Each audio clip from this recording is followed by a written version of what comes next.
Register now.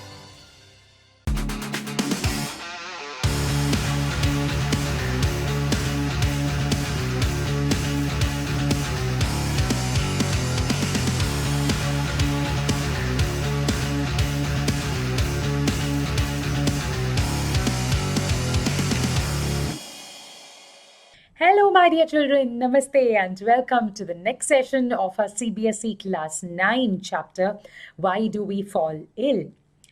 This is Ambika, your biology master teacher right here at Vedantu. All right, so let's get started. I know it's been a few days. Hopefully, you guys haven't forgotten what we've been discussing so far.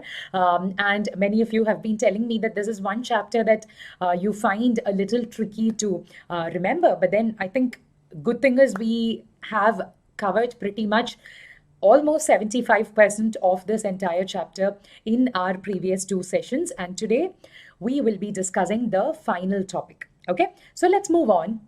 But before that, as always, going on with a positive quote. You are powerful, beautiful, brilliant, and brave. Definitely, everyone must tell themselves this thing. So perhaps something as a what they call positive affirmations, right? Something positive to get your day started. Tell yourself something like this, and definitely think in the right direction, things will fall into place. All right, and here we go. Homework question of the last class. Why is it difficult to make antiviral drugs as compared to antibiotics? Okay, so I have received multiple answers, and here I have answers from two children, Palak Mishra and Rama Devi Gadepalli. Okay, I hope I'm pronouncing it right. Anyway, I will read Palak's answer first. Viruses are on the borderline of life and death, so it becomes much more risky. Viruses don't have biochemical mechanisms of their own. Yes, that is the main point. They don't have biochemical mechanisms of their own, and they use the host's machinery for their own life processes. I think this year, 2020, everyone is pretty much well aware about what viruses, what kind of organisms viruses are like, right? Because of the coronavirus, almost everyone knows about it.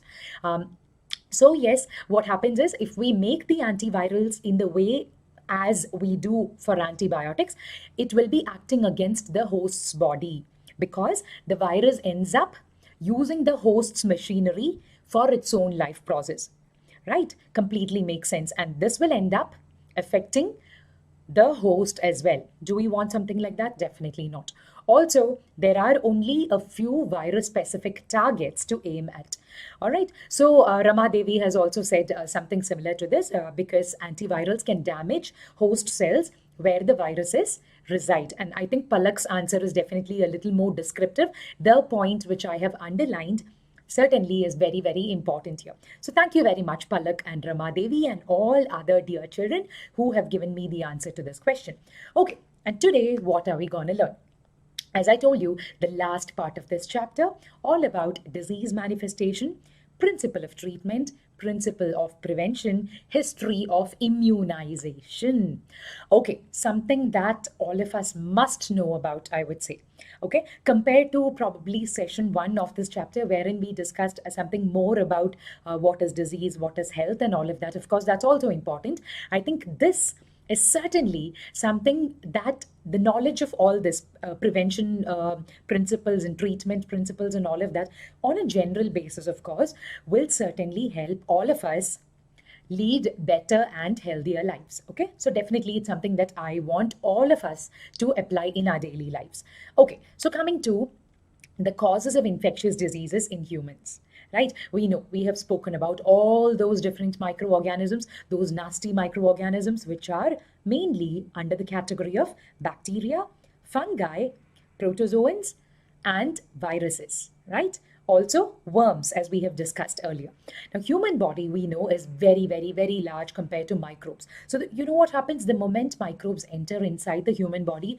They feel like, wow, it's something like Disneyland. They have so many places that they can possibly go to and visit, and they are so lost in exploring all the different parts of your body that you have no clue what they will do, how they are going to do it, all of that. Anything can happen.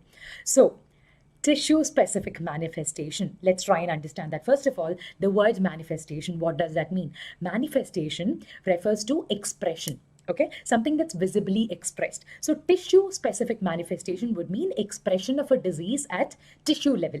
Cells, tissues, organs, organ systems. We all know this, right? Okay, so the signs and symptoms of a particular disease will depend on the tissue or organ which the microbe targets. Very, very important. And on top of this, it also depends on the mode of entry or the route of entry into your body. For example, we say the coronavirus mainly affects our respiratory system because commonly it is said to enter into our body through the respiratory tract, nose, mouth, all these parts. Likewise, every microbe has its own mode of entry into the human body or any host organism's body, right? According to this, it will enter into or invade specific tissues in our body, and the expression will be according to which tissue it's acting in, which organ it's acting in. So the example is given to you right here. The signs and symptoms, once again, of a disease will depend completely on the tissue or organ which the microbe targets. All right, I think the COVID-19 example is the best for us to relate to, because that's something that all of us know this year. So here is another example: liver and blood tissue-specific manifestation. Everyone knows about malaria, which is caused by Plasmodium, which is a protozoan, and this is spread or transmitted by the bite of a mosquito, right? A female Anopheles mosquito. So normally it is said to, what exactly happens is, upon this mosquito bite, these pathogens are released into your bloodstream, and these pathogens, what they do is they would reach your liver, and within your RBCs and liver, they will be able to complete their life cycle, and this way they are able to express the disease. Okay, so this is about malaria, and think about any other relevant example.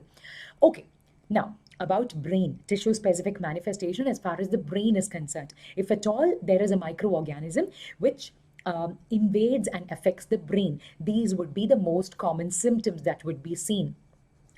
Fits, of course. Yes, fits, vomiting or feeling nauseous, headache, unconsciousness. All of these are examples of symptoms of a disease caused by a pathogen invading the brain tissues. Okay, likewise, for if at all it's invading your stomach tissues or your gastrointestinal tissues in general, vomiting, loose motions, or diarrhea as we call it, all of those would also be symptoms. So the manifestation or the visible signs would be different for different microbes depending upon their mode of entry and depending upon which tissues they are invading in the body.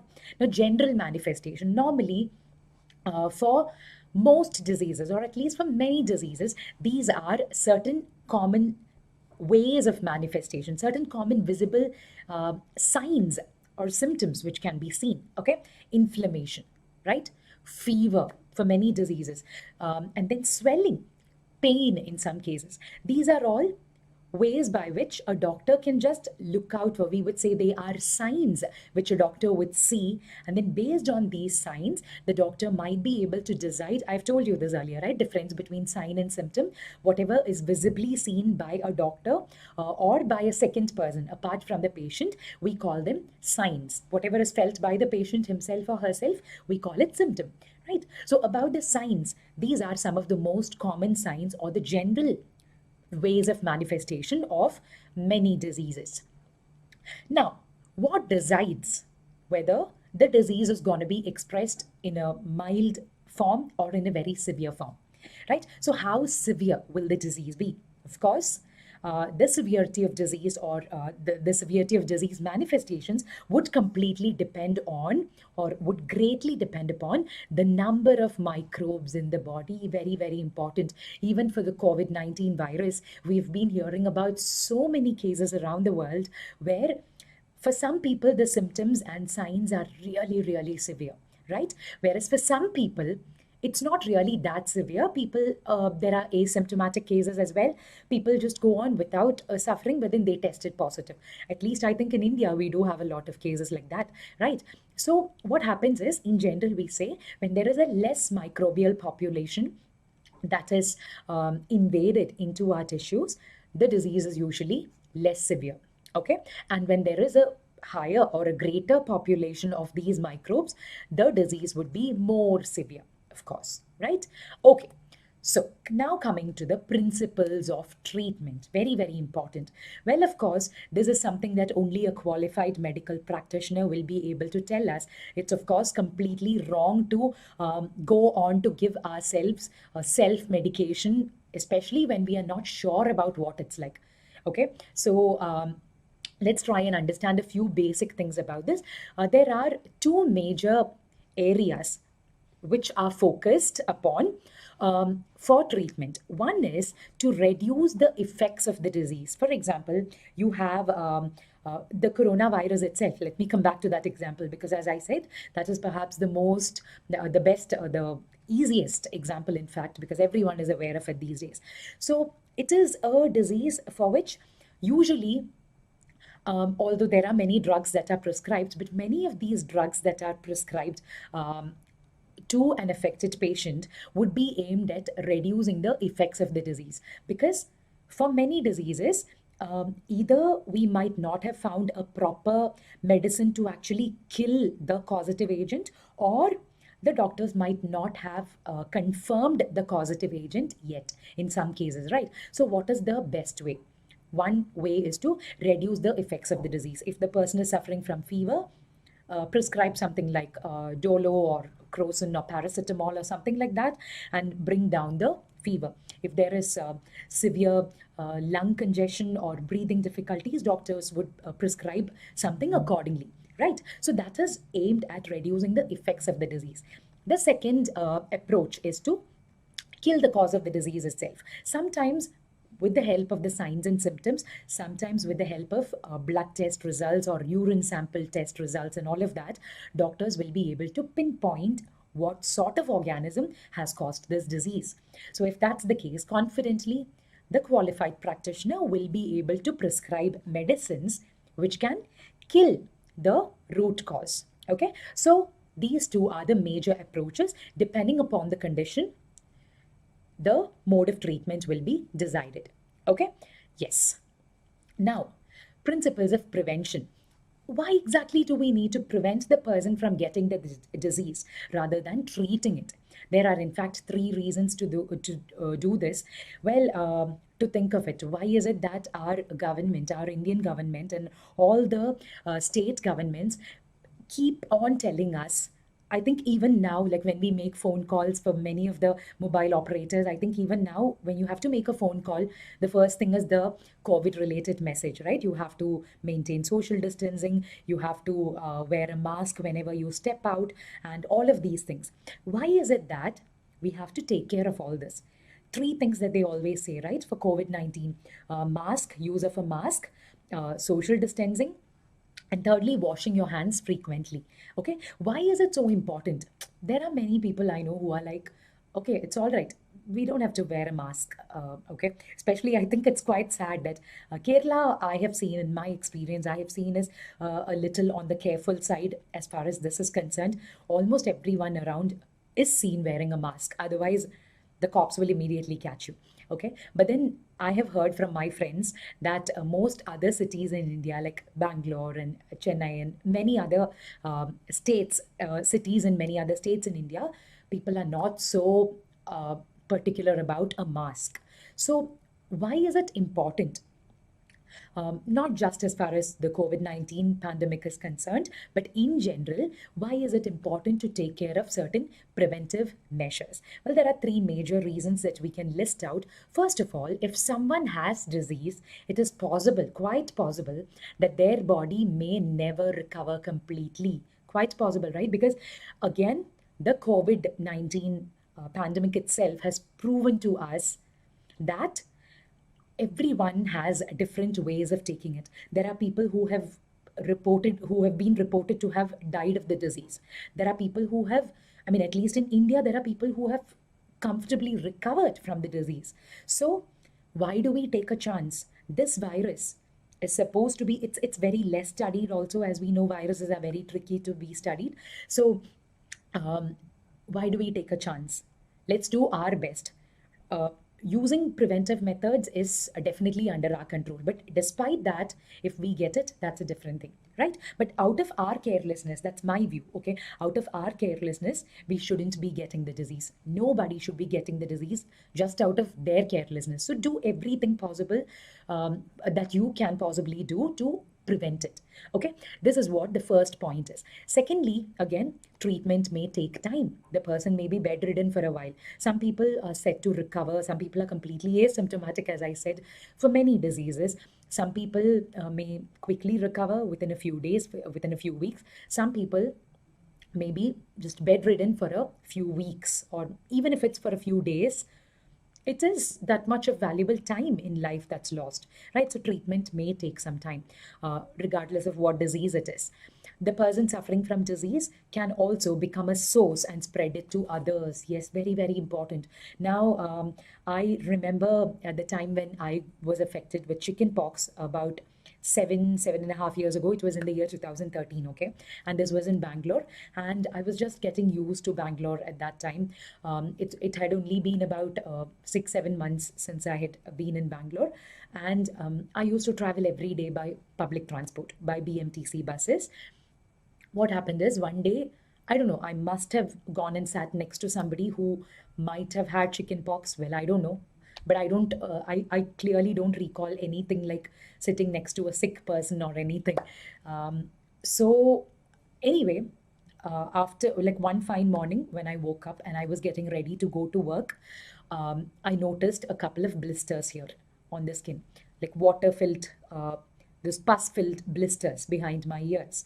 And then suddenly I rushed to the doctor, and the doctor immediately confirmed that it is chickenpox. So you never know, the person suffering from the disease might have traveled with me and might have infected me and a few others as well. Okay, so all of these are ways, all of these are reasons good enough for us to believe that prevention is definitely way better than cure, right? The age old saying goes that way: prevention is better than cure, and it completely 200% it makes sense. Okay, so let us all take care of this. Now, coming to principles of prevention, there are two major ways to prevent disease. One major way is general. Okay, so it is related to preventing exposure. As I said, think of, again, let me come back to that. Think of everything related to whatever you know about coronavirus. But let me tell you one thing. It is quite easy to get carried away when you write answers also. Don't go on and on and on writing essays about coronavirus, okay? Just think about that as an example. Write all of these, form out all your points related to whatever you know about coronavirus. That's all that I'm saying, okay? Now, general ways to prevent a disease. This is related to preventing exposure. Best way, right? You wear gloves, you wear masks, and you wear, doctors take care of all that, right? All those PPE suits and things like that, face shields, so many things these days that are taken care of.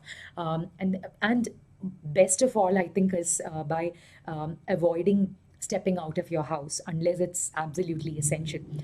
And then secondly, specific ways of preventing disease. This is mainly with relation to developing immunity. Well, again, in my personal opinion, I would say developing immunity can also be related to boosting your general immunity by eating all kinds of immunity boosting superfoods and I mean, age-old traditions in India like tulsi, I think ginger or dried ginger, as they call it, lemon, even amla. All of these are very, very good in developing our general immunity. But then what we say here is specific immunity. Okay, what exactly could that be about? I will tell you that. But anyway, how do you avoid exposure? As far as airborne diseases are concerned, it's best to avoid living in an overcrowded area. Well, I know this is a tricky thing as far as a highly populated country like ours is concerned, right? Avoiding living in an overcrowded area may not be completely practical for everyone, but then as much as possible, we have to try and avoid this, okay? Even if it is overcrowding of people inside a very, very tiny house, that can also have greater risk of transmitting, spreading diseases. That is why we say social distancing, right? Okay. Secondly, waterborne diseases. How do you avoid exposure to waterborne diseases? Best way is to have a source of safe drinking water. Not everyone can afford RO water and like pure UV purified water and things like that. But as Indians have always had a very, very simple method of ensuring water is safe, I would still go by the same, which is boiling it at least for 5 minutes and then bringing it down, making it warm, and then consuming it after that. But then also make sure that while the water you have boiled is cooling down, it has to be properly covered and protected so that no other insect larvae or nothing of that sort can come and get dropped inside the water, right? If at all it does get dropped inside the water when it's still hot, mostly it's not going to survive. But even then, let's take care of all of these, okay? This is the best way of preventing waterborne diseases, okay? Like avoiding drinking from public taps and things like that. Then vector-borne diseases, like all those malaria and things like that, wherein there is a carrier organism that carries around the pathogen. How do you prevent vector-borne diseases? Best way is to ensure that your environment, your surroundings are all very, very clean. When I say your surroundings, it doesn't just mean your room or your house, but I think all of us Indian citizens must make it a point to ensure that the entire society is clean. Many times it's been quite sad whenever I see somebody throw out biscuit wrappers, chocolate wrappers, even fruit peels and all of that out of a car, out of the bus. You know, my blood starts boiling. I have been seeing this right from childhood.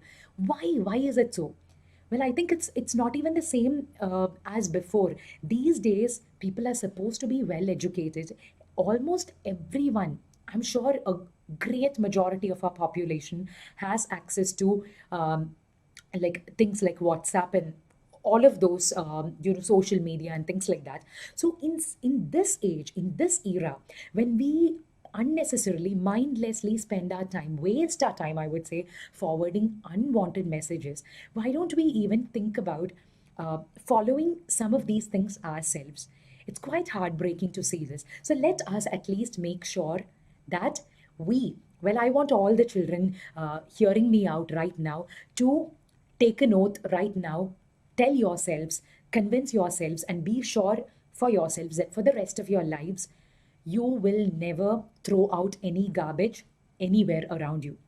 If at all you are traveling, always have some extra pocket in your bag or carry some extra plastic bag or something. This is what I have been doing right from childhood, and I'm proud to say that also. This is something that I started following right since the day our teachers made cleanliness something very, very important in school.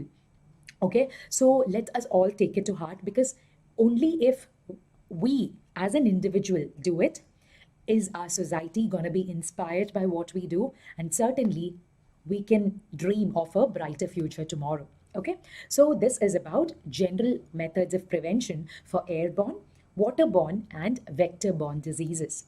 Now, coming to specific methods of prevention, as I told you, immunity, right? Immunity boosting. What do we do for that? Although, as I said, general methods of immunity boosting, all those having the Chyawanprash, having garlic, lemon, and amla, all of those, even vitamin C tablets for some people, all of those are options.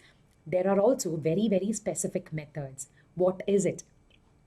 Well, when we say immunity boosting, it would literally mean making our white blood cells, which are called soldiers of our body, making them more in number, making them multiply, and making them stronger to attack any possible foreign invaders into our body, right? So these are specific, this is the major aim of a specific method of prevention.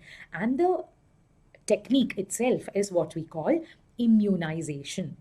What exactly is it? Immunization is the technique that we commonly follow around the world. Since the last several years, we have been following this around the world. It can be of different kinds, injections and vaccinations, as we may call it. Vaccinations are a way of immunization. They are not synonymous, okay? So do remember this. Vaccination is a method of immunization or improving your specific immunity against a particular disease, okay? Yes. So the immune system, what happens is the good thing about our body is that upon exposure of our body to a pathogen for the very first time, it may get disturbed a little bit, but then many times what happens is, of course it's different for different diseases, but generally what happens is our immune system has the ability to remember this. There are specific memory cells inside our immune system which are part of our immune system who can actually remember it, as it mentions here, specifically remember it. And it's like, okay, they are on guard, and then the next time that same pathogen attacks our body, your immune cells are like all ready to fight it and get it eliminated. Okay, like it what happens is literally that particular pathogen becomes one of the like one member of the wanted list, wanted criminals list inside our body. Okay, something like that.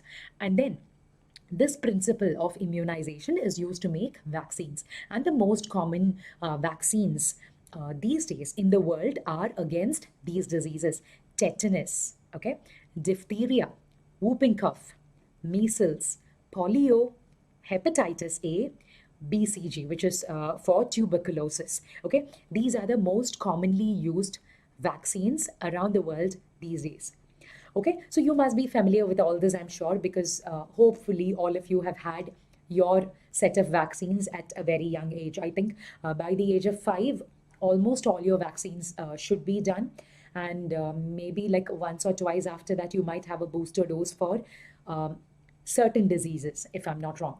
Okay, now coming to the history of immunization. Who actually started talking about it? Let's go on to that. As the portrait indicates, it's something that dates back to a very long time ago. Edward Jenner, who was an English physician, he realized that dairy farmers and milkmaids, all of those people who dealt with like farm animals all the time, especially dairy animals like cows and goats and sheep and all of that, all the time, they had been exposed to the disease cowpox. Like many of them had been exposed to the disease cowpox.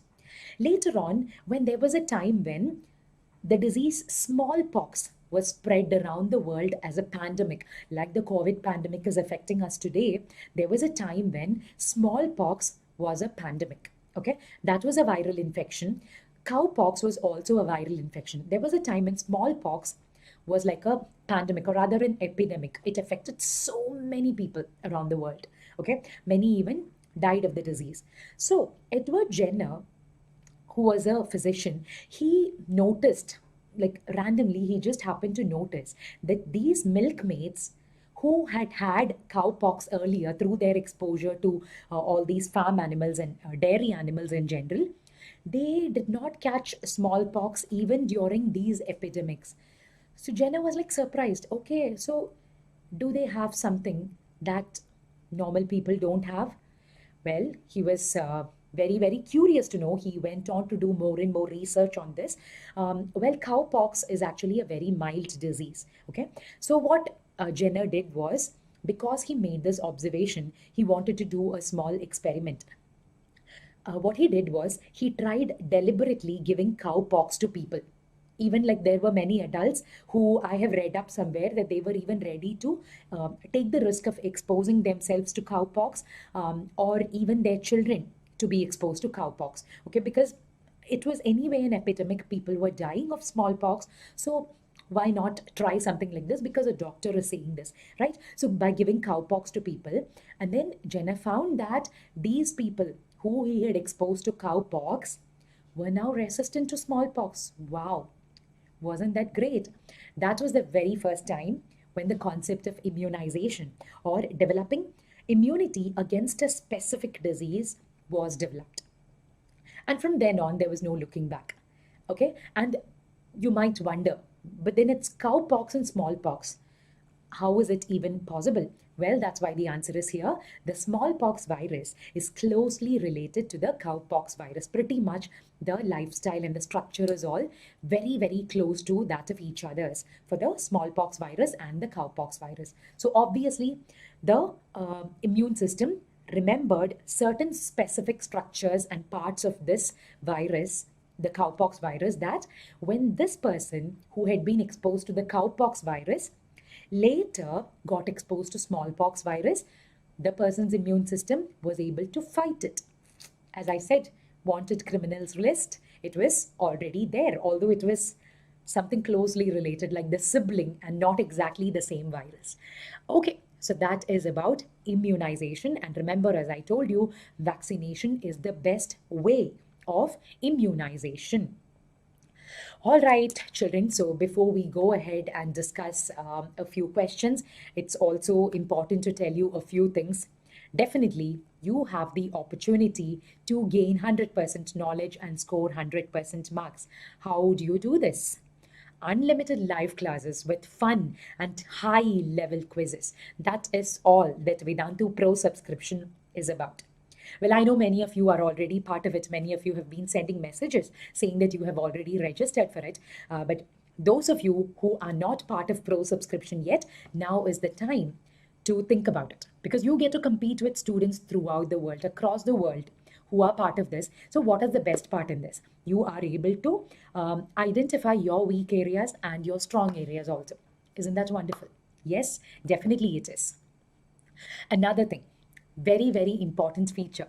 Okay, now when I was a student, okay, let me tell you this. When I was a student, there were many times when I would miss classes because of practice for cultural programs and things like that. So many times I have on the eve of the exam suddenly would be the, that thought when I would think, oh my goodness, how I wish I had something like a replay of this session so that I could just watch how my teacher taught this in class, so that reading this from the textbook would be a lot easier. Well, at Vedantu, anyway, we have solved all that for you, because many other teachers, like me also, must have experienced this in their childhood. So now, being the new gen teachers, we want to ensure that our children, our students, definitely have access to all the replays. And why are they called interactive replays? Well, if at all, say for example, there are so many sessions, you happen to miss one of them. Okay, so the best part is when you click on the replay button, once you have enrolled for Vedantu Pro subscription, you go back to that particular session, click on the replay button. There will be many quizzes, the leaderboard will be there, all of that is part of our sessions. The best thing is, even when you're watching the replay, you can take part in the live quiz, and you can definitely be part of the leaderboard as well. Isn't that wonderful? So you definitely get that feel of doing it live. Okay, so certainly that is possible. This is not even possible on Menti, by the way. If you miss a Menti session here on YouTube, you just have to watch the recorded part of it. You won't be able to take part in it live. But then Vedantu Pro, we do have that option for you. Now, again, you get premium downloadable content with handwritten notes of the master teachers. After every single session, you get access to all of these amazing notes. In-class doubt solving with quality tests and assignments. Definitely. Very, very important. Because that is what helps you improve as a student and helps you identify your strengths and weaknesses. So definitely go on, children, because Pro subscription enrolled students will have access to free 5,000 plus micro courses and free crash courses for competitive exams. Certainly this comes as part of your Pro subscription, nothing that you have to pay for it extra. Once you are registered for Pro subscription, all of this automatically comes to you, and you can choose from the 5,000 plus topic wise or chapter wise micro courses that are available out there. Yes, and we believe that less is more. How is it? More classes, lesser price. How exactly does this make sense? Well, children, let me just make it clear to you. But before that, remember to visit the link in the description box below and the pinned comment. Okay, once you click on that, remember to apply the coupon code AMBPRO to avail the best benefits we have out there. Okay.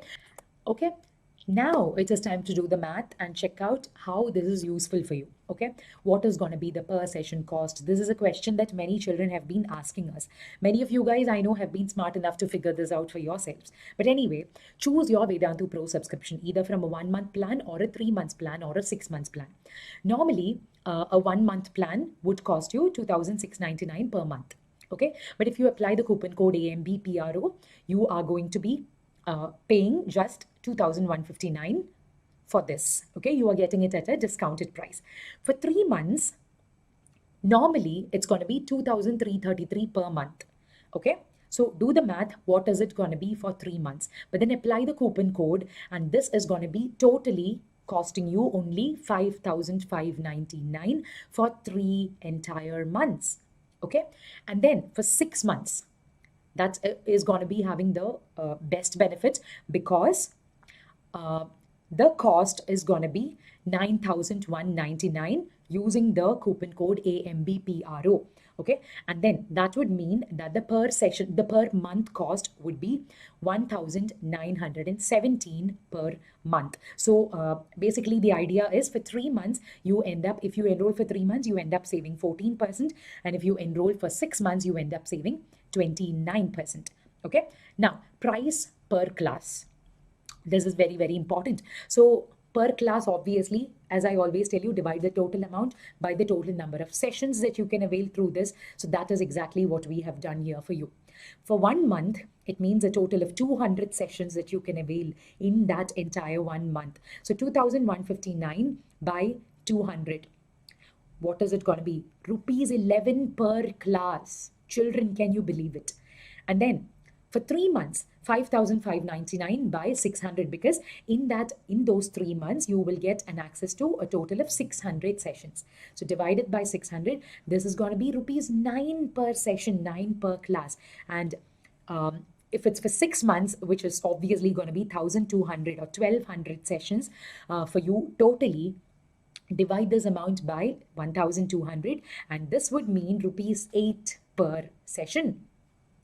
Wow, I think this is even way more cheaply priced as compared to what it was in our childhood and probably what it was in my parents' childhood. I'm not sure. But anyway, the best part is, in addition to keeping it very, very pocket friendly, this is also aimed at giving you the best quality content. No compromise on that.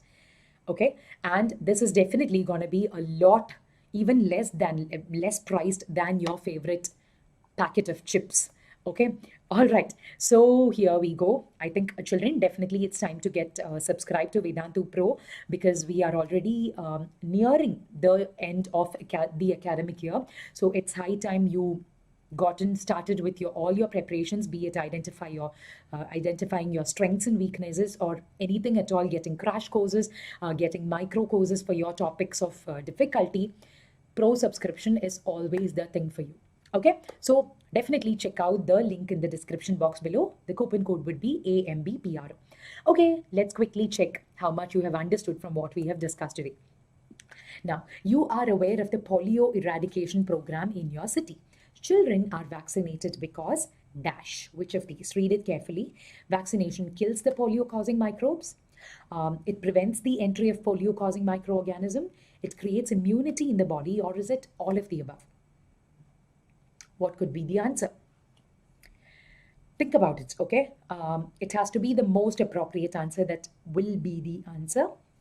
And your time is up. The answer is, it creates immunity in the body. Think about what Edward Jenner did by exposing people to cowpox virus, right? Because it creates immunity in the body, obviously. Now, who discovered vaccine for the first time? Okay, people who just paid attention to me would certainly know the answer. Edward Jenner, Jonas Salk, Anthony Fauci, none of the above. And your time is up. The answer is, of course, Edward Jenner. Remember this, he was an English physician. Okay, now, among the following, dash can be prevented by vaccine: cancer, diabetes, polio, coronary heart disease. Okay, which of these can be prevented by a vaccine? And your time is up. The answer is, of course, polio. Cancer, diabetes, coronary heart disease, all of these cannot be prevented by vaccine. Okay. And I really wish option C could have been coronavirus, the COVID-19 disease. Hopefully, next year when I teach this chapter, I hope to have that as one of the options. Okay, now the target organ for fits and unconsciousness is dash. Liver, kidney, skin, or brain. Target organ for fits and unconsciousness. Remember, tissue, specific tissue level manifestation. Fits and unconsciousness. It comes as a result of targeting which organ by the microbes. And your time is up. The answer is, of course, the brain. Right?